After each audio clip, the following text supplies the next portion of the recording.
Previously on Compassionate Adventure, the gypsies land in Quito, get a lay of the land, and see a shaman for a blessing. Now they seek to get acclimated for a successful summit of Cotopaxi. The altitude feels pretty real, especially going straight from sea level to 9,000 feet. It definitely takes a whooping on your lungs. You definitely feel it, and to know that we're going to be double that at the top of Cotopaxi is a little frightening. To survive at over 19,300 feet, we'll need to climb several smaller peaks by big mountain standards. First up is Pichincha, an active volcano that erupted as recently as 2006. This is only the first mountain.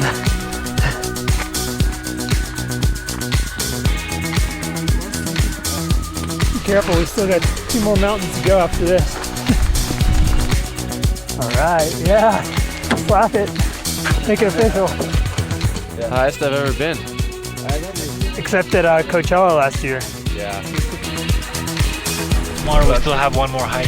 Yeah. So that should be the key. Yeah, just a big day tomorrow. Our guide Patricio came highly recommended, and we were confident in putting our trust in him. Our second warm-up summit is Ilanisa Norte.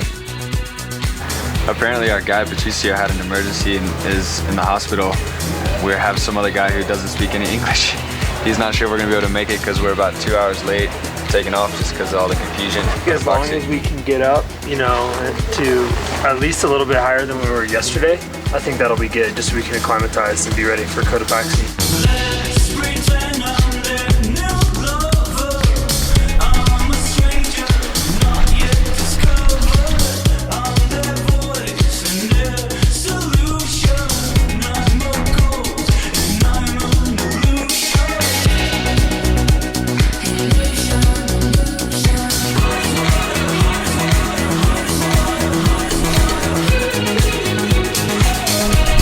Got behind the weather, and right now we're actually 156 meters from the summit, but as you can see it's snowing pretty bad, and it's getting late in the day. We're getting great experience and not dying.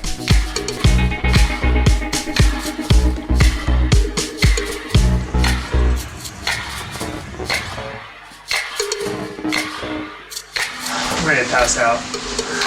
Yeah. To get an idea of what our bodies will feel like on Cotopaxi, we decided to do a workout in one of the highest gyms in the world, CrossFit Quito.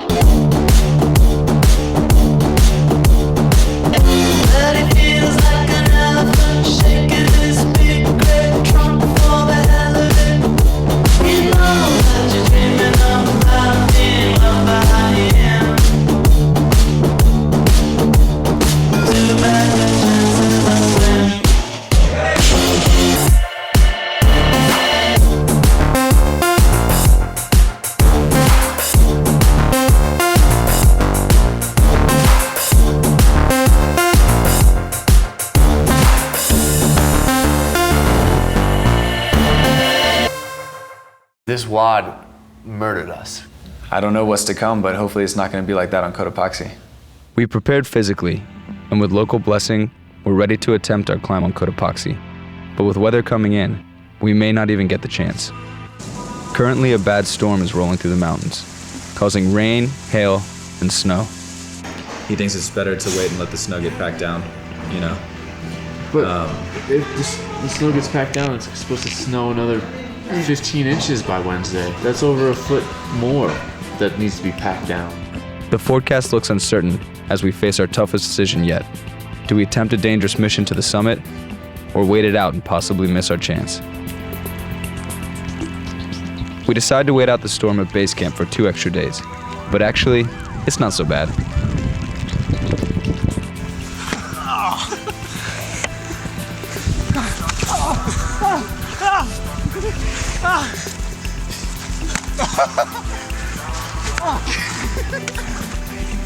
That poor shit's around.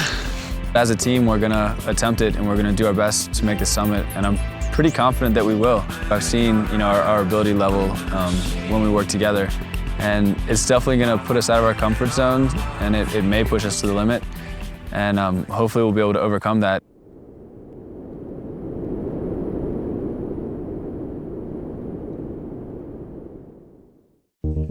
We eat a quick combination of dinner and breakfast, do one last gear check, and set out for the base of the mountain.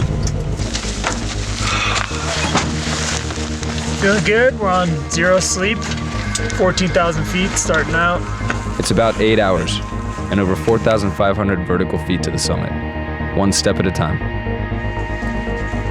None of us are experienced mountaineers. Hell, none of us had ever put on crampons before.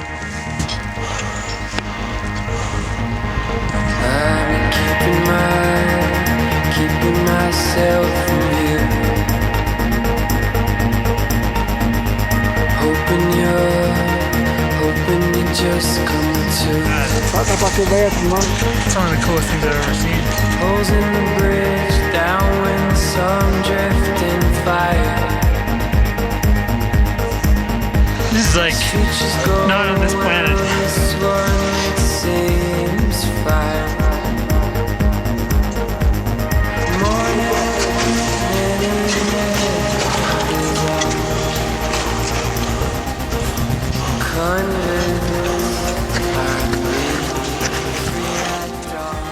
4 hours into the climb, and we're all feeling the altitude. Erica's blue in the face and is having trouble swallowing. This was a real gut check to us, and the first time in our journey where doubt crept into our minds. The hardest part of this realization is that we're only halfway there. Eric's altitude sickness was serious, and we talked of the possibility of descending. But with the encouragement of the team, he pressed on. 'Cause we come too far to give up who we are. The exhaustion set in, and each of us fell to our knees in an attempt to rest. Our cups to the stars. I'm up all night to the sun. He's up all night to get sun. I'm up all night to get fun. He's up all night to get lucky. We're up all night to the sun. We're up all After turning the last bend and burying our ice axes into the snow, we scraped our way to the summit. get lucky. We're up all night to get lucky. We're up all night to get lucky. We're up all night to get lucky. We're up all night to get lucky. Reaching the summit was much more emotional than we ever imagined. Like I wanted to quit.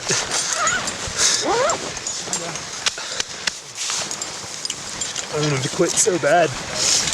But if it wasn't for you guys, I would have quit. It's way harder than any of us thought it was going to be. Way more intense. And it really pushed us much closer to the limit than any of us expected. I thought we were close, and then he'd be like, "Oh, well, we're 3 hours away." You know, and that was the point where I wanted to quit, when we were still 3 hours from the peak. Yeah. And then, you know, the sun started shining, and I just saw you guys, and I was just like, I don't know, I just got more energy. I was like, I can't let you guys down, because I knew we had to complete it as a team. You know, if I turned around, then we all had to turn around, and I couldn't let that happen. The feeling is overwhelming. It's not just about the summit, but what it represents. It's about the months of hard work, about the challenges faced along the way, and finally, it's about reaching the top together.